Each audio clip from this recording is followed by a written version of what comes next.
بسم اللہ الرحمن الرحیم نحمدہ ونصلی علی رسولہ الکریم اما بعد۔ روزوں کے مسائل میں فدیے سے متعلق مسائل کا بیان ہے۔ اس سے پہلے کے سبق میں فدیے سے متعلق کچھ مسائل کا ذکر ہوا۔ اس میں ایک مسئلہ یہ ہے کہ جو شخص مر گیا اور اس کے ذمے روزوں کی قضا ہے اور مرتے وقت اس نے وصیت کی کہ میرے روزوں کا فدیہ دے دینا، تو اس کا فدیہ ادا کرنا اس شخص پر واجب ہے جو اس کے وفات کے بعد اس کے مال میں تصرف کرنے کا حقدار ہے، اور وہ میت کے مال میں سے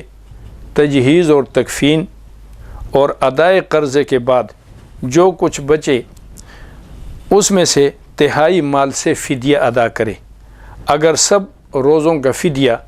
اس کے مال سے پورا نہ ہو سکے تو جس قدر ادا ہو سکے ادا کیا جائے، لیکن تہائی مال میں سے کل مال میں سے فدیہ نہیں دیا جائے گا۔ اگر اس کا کل مال فدیے میں جا رہا ہے تو کل مال نہیں دیا جائے گا، بلکہ جو اس کے مال کے 3 حصے کر لیے جائیں گے، 1/3 حصہ جو ہے وہ اس میں سے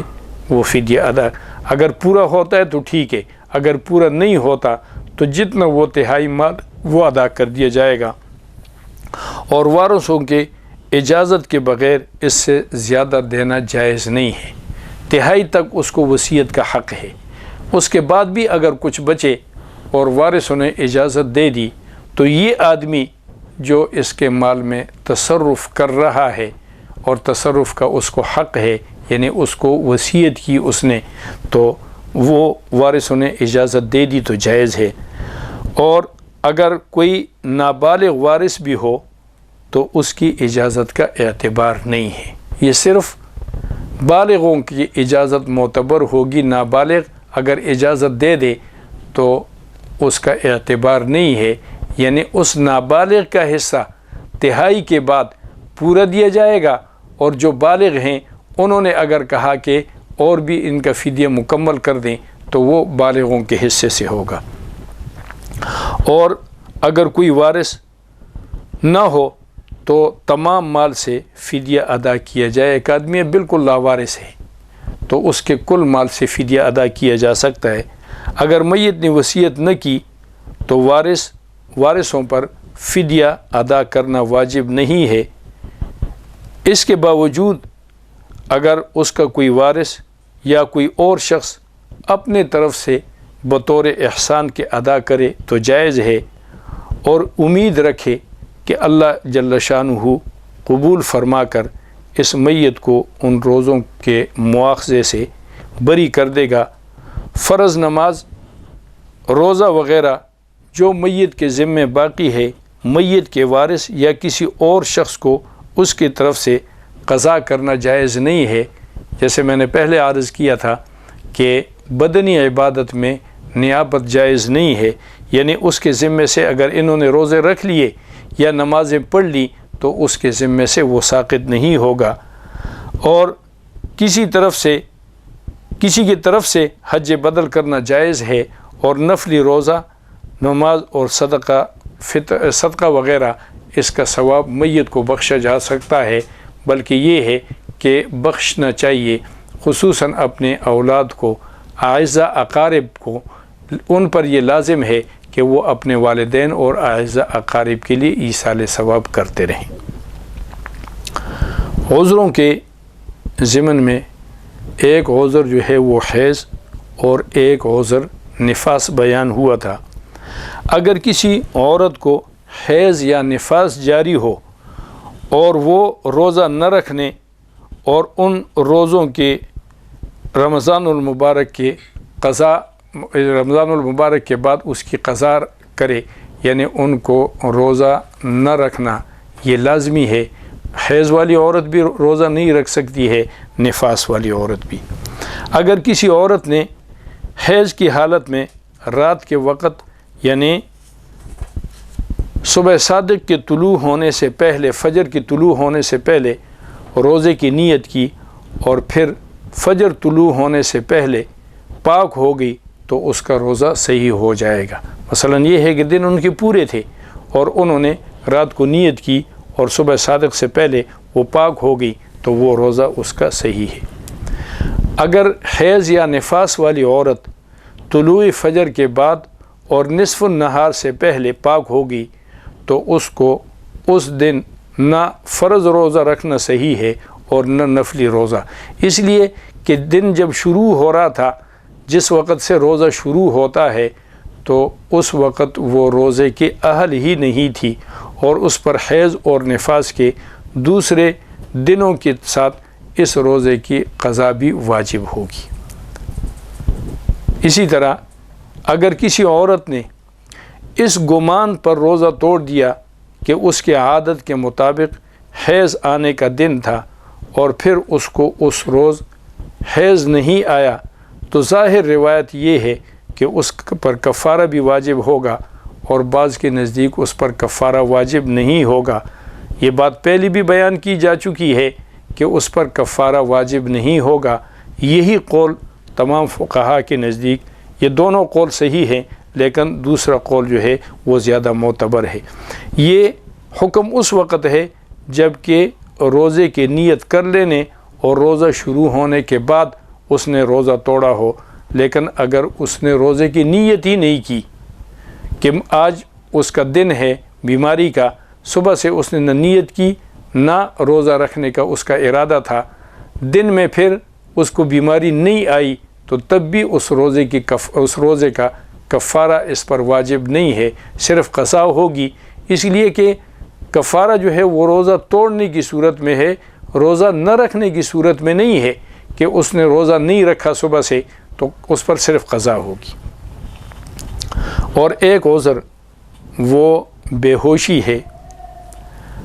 ایام بے ہوشی کے تمام روزوں کی قضا دے، اگرچہ تمام ماہ رمضان میں وہ آدمی بے ہوش رہا ہو اور یہ نہ سمجھے کہ بے ہوشی کی وجہ سے اس کے روزے معاف ہو گئے۔ اسی طرح جس شخص کو ماہ رمضان میں بے ہوشی ہو گئی اور وہ ایک دن سے زیادہ بے ہوش رہا تو جس دن اس کو بے ہوشی شروع ہوئی اس دن کے روزے کی قضا واجب نہیں ہے، خواہ بے ہوشی رات میں طاری ہو یا دن میں، اور اس کے بعد کے روزوں کی قضا ہے، اس لیے کہ جس دن یہ بے ہوش ہوا ہے تو ظاہر ہے کہ اس نے روزہ رکھا ہے اور اس کے بعد یہ بے ہوش ہو گیا، تو چونکہ صبح سے اس کا روزہ تھا اور یہ بے ہوش رہا، کوئی چیز کھائی پی بھی نہیں، تو اس کا روزہ درست ہے۔ لیکن اگر وہ شخص ایسا مریض یا مسافر ہے جو روزے نہ رکھتا ہو، اور یا ایسا بے باک شخص ہے جس کو تمام رمضان میں روزے رکھنے کی عادت ہی نہ ہو، یا اس دن اس کے حلق میں دوا ڈالی گئی ہو، تو اس پر بے ہوشی والے دنوں کے روزوں کی قضا واجب ہوگی۔ یہ حکم اس وقت ہے جب اس کو اس روز کے روزے کی نیت کرنا یا نہ کرنا یاد نہ ہو، لیکن اگر وہ جانتا ہے کہ اس نے روزے کی نیت کی ہے تو بلا شک اور شبہ اس دن کا روزہ اس کا صحیح ہے، اور اگر وہ جانتا ہے کہ اس نے روزے کی نیت نہیں کی تھی تو اس دن کا روزہ نہ ہونے میں بھی کوئی شک نہیں ہے، نیت نہیں کی تو روزہ نہیں ہے۔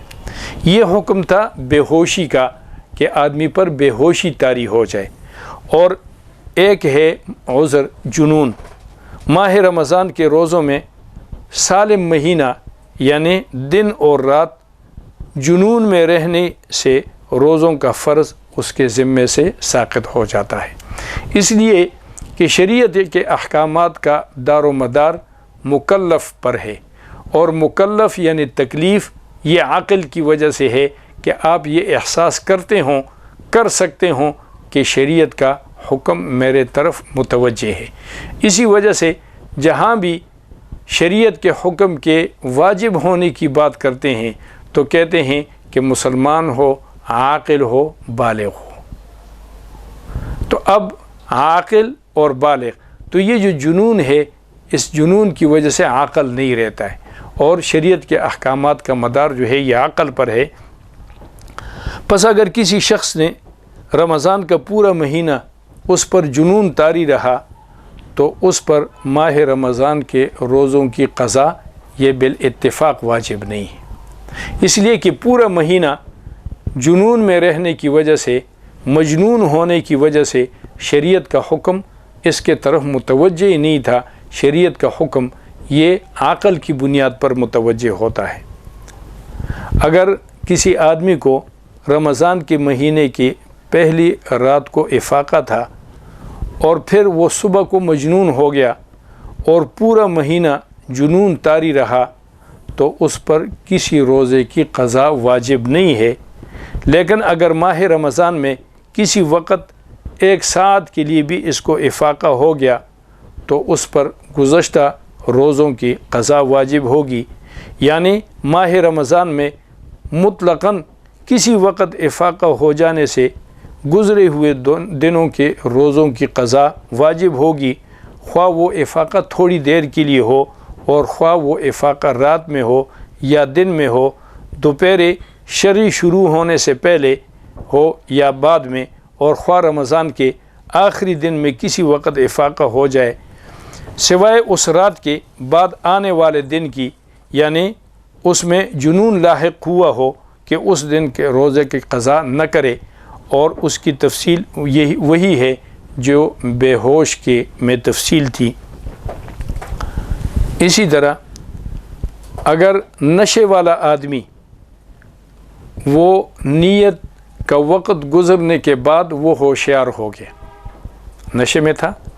نیت کا وقت گزر چکا ہے اور وہ ہوشیار ہو گیا اور اس وقت اس نے روزے کی نیت کر لی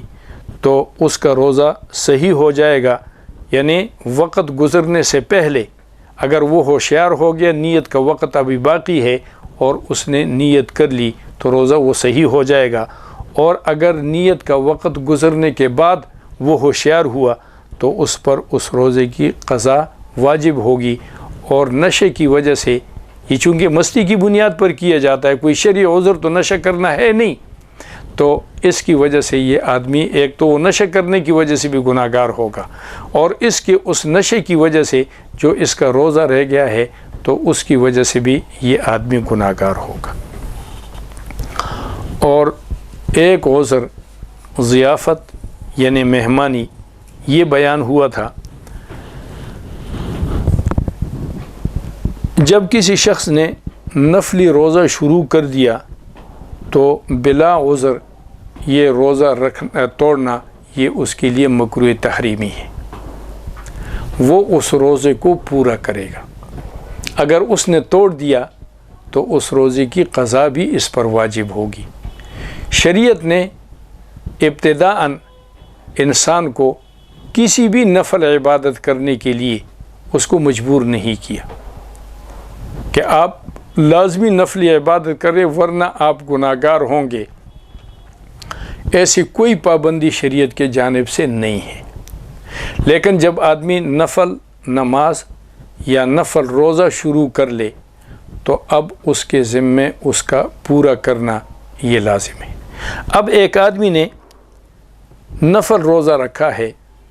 اور اس کے مہمان آ گئے یا وہ کسی کے ہاں مہمان ہو گیا، اب یہ ضیافت جو ہے یہ نفل روزہ توڑنے کے لیے عذر ہے، اور صحیح مذہب یہ ہے کہ اگر دعوت کرنے والا ایسا شخص ہو جو اس کے صرف حاضر ہونے سے راضی ہو جائے، اس کا روزہ ہے، آدمی نے دعوت دی، یہ صرف اس کی دعوت کو قبول کرتا ہے، چلا جاتا ہے اور اس پر وہ راضی ہوتا ہے، اور کھانا نہ کھانے کی صورت میں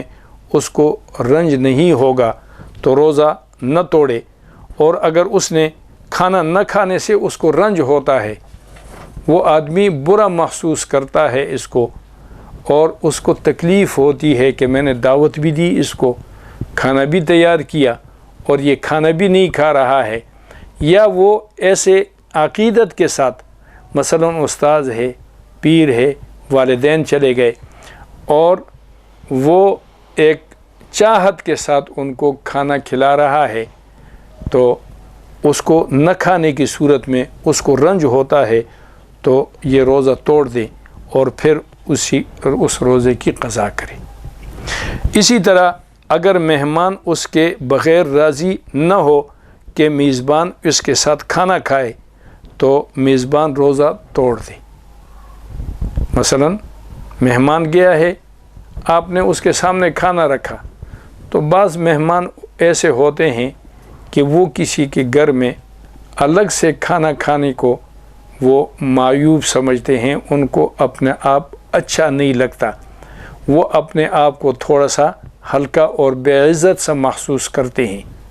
بعض ان کے ساتھ ذرا تھوڑی سی بے تکلفی ہوتی ہے، وہ شریک ہوں یا نہ ہوں، آدمی جو ہے وہ کھا لیتا ہے، تو یہ آدمی کی طبیعت پر ہے۔ اگر اس کی طبیعت ایسی ہے کہ وہ اس بات سے اس کو رنج ہوتا ہے کہ میزبان اس کے ساتھ کھانے میں شریک نہیں ہوتا، تو اس کو وہ روزہ توڑنا اس کے لیے عذر ہے۔ تو پس ضیافت جو ہے یہ مہمان اور میزبان دونوں کے لیے عذر ہے۔ اگر دونوں میں سے ایک رنجیدہ ہوتا ہو تو دوسرے کو اس کی خوشی کے لیے نفل روزہ توڑ دینا جائز ہے، اور یہ حکم اس وقت ہے جب اس کو اپنے اس روزے کی قضا رکھ لینے کا اعتماد ہو، یعنی میں پھر اس روزے کی قضا بھی رکھ سکتا ہوں۔ اور روزہ توڑنا نصف النہار شرع سے قبل ہو، اس کے بعد کسی صورت میں روزہ نہ توڑے۔ مثلا ظہر کے بعد عصر کے وقت ایک آدمی اس کو کہے کہ تم میرے ساتھ جو ہے وہ چائے پی لو، نہیں تو میں ناراض ہوتا ہوں، تو یہ ہے کہ اب بہت سارا وقت جو ہے وہ گزر چکا ہے۔ لیکن ماں باپ میں سے اگر کسی ایک یا دونوں کی فرمان برداری کے لیے عصر کے وقت تک بھی نفلی روزہ توڑنا جائز ہے، اور اس کے بعد جو ہے جائز نہیں ہے۔ مثلا ماں باپ آ گئے، وہ یہ چاہتے ہیں، یہ خواہش ہے ان کی کہ ان کا بیٹا ان کے ساتھ بیٹھ کر کھانا کھائے، تو عصر کے وقت تک، یعنی دوپہر کا کھانا یا اسی طریقے سے عصر سے پہلے تو وہ روزہ ان کی فرمان برداری کے طور پر توڑ دے، اور اس کے بعد عصر اور مغرب کے بعد تھوڑا سا وقت ہے، اگر ان کو کہلا لیا جائے تو اس سے یہی امید ہوتی ہے کہ ان کو ایک قسم کی فرحت ہوگی کہ بچے نے روزہ رکھا ہوا ہے، وہ مجبور نہیں کریں گے، تو پھر روزہ نہیں توڑنا چاہیے۔ یہ وہ تمام عذر تھے جن عذروں کی وجہ سے آدمی کو روزہ توڑنا یا روزہ نہ رکھنا جائز ہے۔ اللہ کریم ہمیں شریعت کے تقاضوں پر عمل کرنے کی توفیق عنایت فرمائے، اور جو کمی کوتاہی رمضان کے روزوں میں ہو جاتی ہے، اللہ کریم وہ کمی کوتاہی معاف فرمائے۔ اور کوشش یہ کرنی چاہیے کہ آدمی کو مکمل اور صحیح طریقے سے روزہ رکھنے اور اس روزے کے اندر پھر تمام عبادات کرنے کی ہمت کرے۔ اللہ کریم توفیق عنایت فرمائے۔ وما علینا الا البلاغ۔